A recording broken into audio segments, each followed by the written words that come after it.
Esse é o terceiro e último vídeo que eu estou apresentando com o assunto a Santa Ceia, ou a Ceia do Senhor, do qual eu tenho falado nos últimos dois vídeos passados. E nesse último vídeo eu quero falar um pouquinho sobre aquele texto clássico sobre a Ceia do Senhor. Os primeiros adeptos da comunidade dos discípulos, após a ascensão do Senhor Jesus e após a descida do Espírito Santo, chamado Dia do Pentecoste, passaram a se encontrar no primeiro dia da semana, de acordo com a ressurreição do Senhor Jesus, e se reuniram para conversar a respeito dos ensinos de Jesus e para se encorajarem mutuamente e zelar pela doutrina de Jesus Cristo, em torno da mesa da Santa Ceia. Aos poucos, os adeptos aos ensinos do Senhor Jesus Cristo foram aumentando e formando muitas comunidades, a chamada comunidade do amor. Esses adeptos, com a pregação do apóstolo Pedro e os demais apóstolos, inclusive um pouco mais tarde, com o apóstolo Paulo, foram surgindo novas comunidades dos gentios. Isso quer dizer daqueles que não eram judeus. E esses faziam parte dessa comunidade. Muitos traziam costumes e crenças pagãs com suas idolatrias religiosas, nas quais foram ensinados desde a infância. Assim, o apóstolo e os demais apóstolos, principalmente Paulo, começaram um intenso trabalho de ensino a esses adeptos.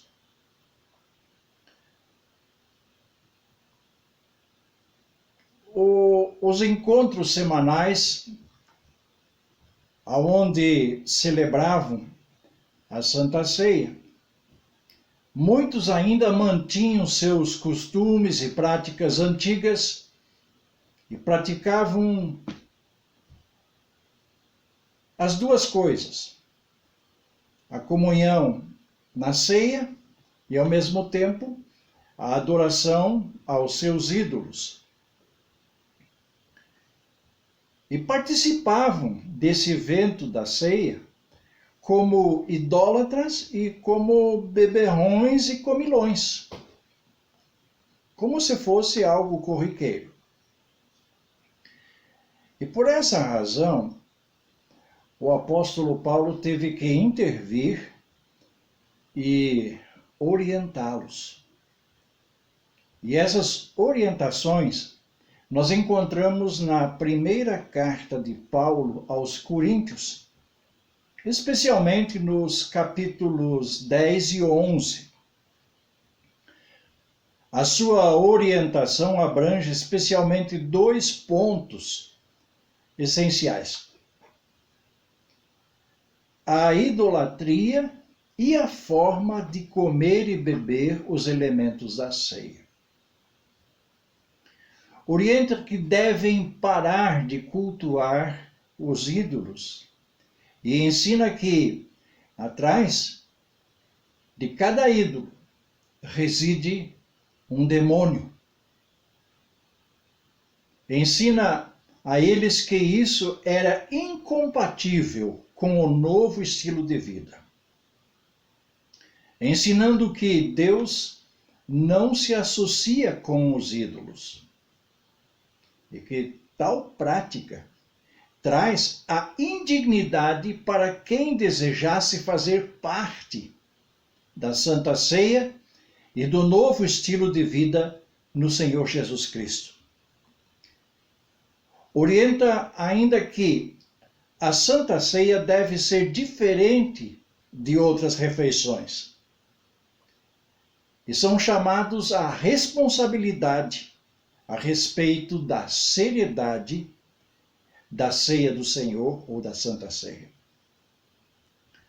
O apóstolo chama a atenção deles para alguns pontos bem específicos. No capítulo 10 de 1 Coríntios, no versículo 20, o versículo 21, ele diz: o que estou dizendo é que aquilo que é sacrificado nos altares pagãos é oferecido aos demônios e não a Deus. E eu não quero que vocês tomem parte nas coisas dos demônios. Vocês não podem beber do cálice do Senhor e também do cálice dos demônios. Vocês não podem comer na mesa do Senhor e também na mesa dos demônios. Portanto, a indignidade da qual o apóstolo Paulo fala é especialmente isso. Paulo está especificando aqui nesse texto que a ofensa contra Deus são idolatria e vida promíscua. Quase no fim do capítulo 11, nos versículos 26 a 34, o apóstolo Paulo é muito enfático dizendo: de maneira que, cada vez que vocês comem deste pão e bebem deste cálice, vocês estão anunciando a morte do Senhor, até que ele volte, até que ele venha. Por isso, aquele que comer do pão do Senhor ou beber do seu cálice de modo indigno, que ofenda a honra do Senhor, estará pecando contra o corpo e o sangue do Senhor. Portanto, que cada um examine a sua própria consciência e só então coma do pão e beba do cálice. Pois a pessoa que comer do pão ou beber do cálice, sem reconhecer que se trata do corpo do Senhor, estará sendo julgada ao comer e beber para o seu próprio castigo. Está se condenando, portanto, por ainda não haver entrado completamente no novo estilo de vida, achando que está tudo bem, mas ele está enganando a si mesmo. A ofensa a Deus é dividir a honra de Deus com os ídolos e viver como antes da entrada na nova comunidade, no novo estilo de vida. O apóstolo está falando em discernimento e exclusividade para Deus. Saber o que de fato se está fazendo quando toma a Santa Ceia. A pessoa se condena com seus próprios atos religiosos, piedosos, aparências piedosas, e está dizendo a si mesmo: está tudo bem, mas não está, pois não renunciou à idolatria e o velho estilo de vida religiosa e não está totalmente no novo estilo de vida, no reino que é só de Jesus Cristo, que é o único mediador entre o homem e Deus. Uma clara demonstração de que a pessoa ainda não nasceu de novo. Não devemos nos esquecer de que ele relembrou aos celebrantes na sua carta, lá no capítulo 10, versículos 6 a 9, aquele texto que narra a respeito do episódio da praga das serpentes. Números, capítulo 21, versículos 6 a 9. Eu vou aqui ler para vocês essa narrativa daquele episódio. Números, capítulo 21, 6 a 9. Aí o Senhor Deus mandou cobras venenosas que se espalharam no meio do povo. E elas morderam e mataram muitos israelitas. Então o povo foi falar com Moisés e disse: Nós pecamos, pois falamos contra Deus, o Senhor, e contra você. Peça a Deus que tire essas cobras que estão no meio da gente. Moisés então orou ao Senhor em favor do povo. E Deus disse: Moisés, faça uma cobra de metal e pregue num poste. Quem for mordido deverá olhar para ela, e assim ele ficará curado. Então Moisés fez aquela cobra de bronze e pregou num poste. E quando alguém era mordido por uma cobra, olhava para aquela cobra de bronze e ficava curado. As serpentes no deserto estão simbolizando o pecado. E esse leva à morte física e à morte espiritual. Isto é, a condenação eterna. E a serpente de bronze, levantada no poste, representa o Cristo, levantado ali na cruz, no Calvário, carregando sobre si as serpentes mortais, isto é, os pecados do homem. Ali na cruz do Calvário, Jesus é morto com o veneno da serpente para curar do veneno do pecado, trazendo cura espiritual. Por isso que quando nós vemos a serpente elevada lá no deserto, não é qualquer coisa, mas é a mensagem de Deus de que Jesus está coberto de serpente, isto é, coberto do nosso pecado. E está levando sobre si as nossas dores, as nossas enfermidades, levando o nosso pecado para nos livrar da morte eterna. A serpente de bronze no deserto é um fato histórico, um fato profético a respeito do Senhor Jesus Cristo, que levou sobre si todas as serpentes pecado. No verso 30, é por isso que muitos de vocês estão doentes e fracos, e alguns já morreram.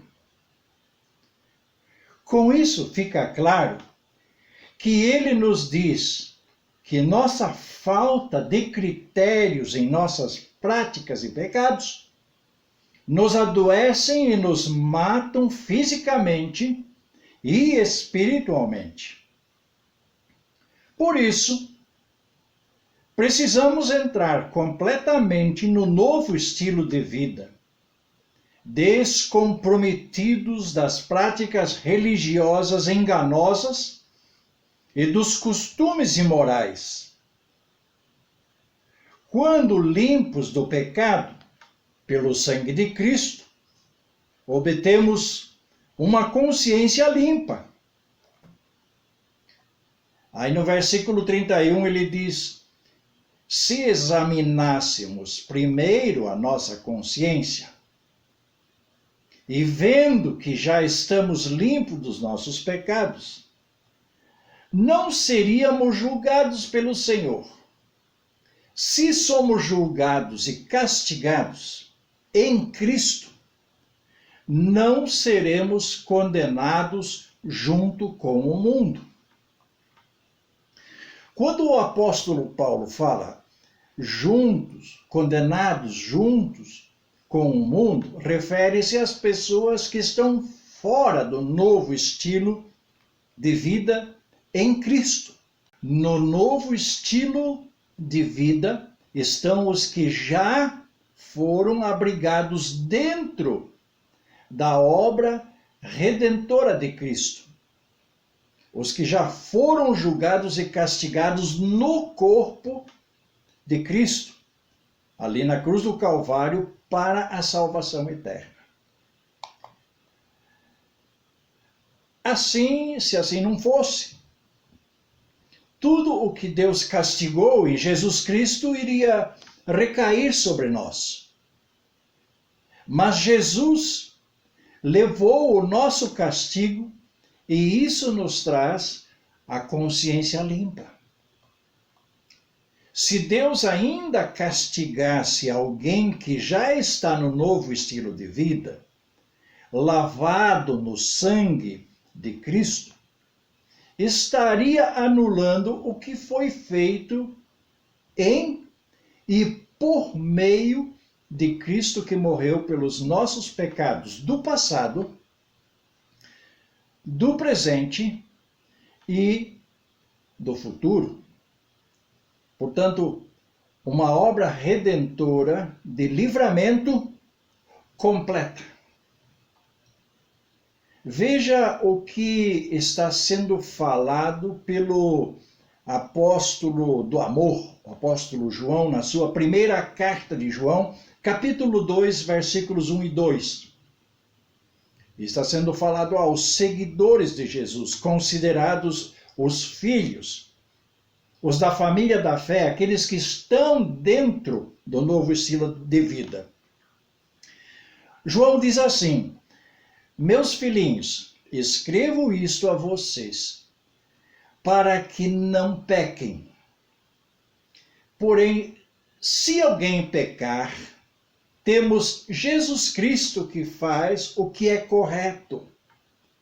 Como um advogado, ele nos defende diante do Pai. E por meio do próprio Senhor Jesus Cristo, é que os nossos pecados são perdoados. Amados, a Santa Ceia é festa. Portanto, é a celebração do livramento. No versículo 33, o apóstolo então continua dizendo: portanto, meus irmãos, quando vocês se reunirem para a ceia do Senhor, ou a Santa Ceia, esperem uns pelos outros. O apóstolo diz para comerem juntos, pois isto é comunhão, ficar juntos. É uma boa maneira de permanecermos fortes contra as adversidades da vida. E esse comer junto, esperar uns pelos outros, simboliza a importância de nós respeitarmos o nosso próximo, aceitarmos o nosso próximo, conviver com o nosso irmão, buscar a comunhão com o nosso irmão. Isso é muito importante, porque assim nós nos fortaleceremos e teremos então forças para vencer muitas adversidades da nossa vida. Nós precisamos um do outro. Portanto, amados, A ceia do Senhor, ela é a festa da libertação, é a festa de um novo estilo de vida no Senhor Jesus Cristo. É a festa daqueles que nasceram de novo e foram lavados no sangue do nosso Salvador e Senhor Jesus Cristo. Porque Deus amou o mundo de tal maneira que deu seu Filho unigênito, para que todo aquele que nele crê não pereça, mas tenha a vida eterna.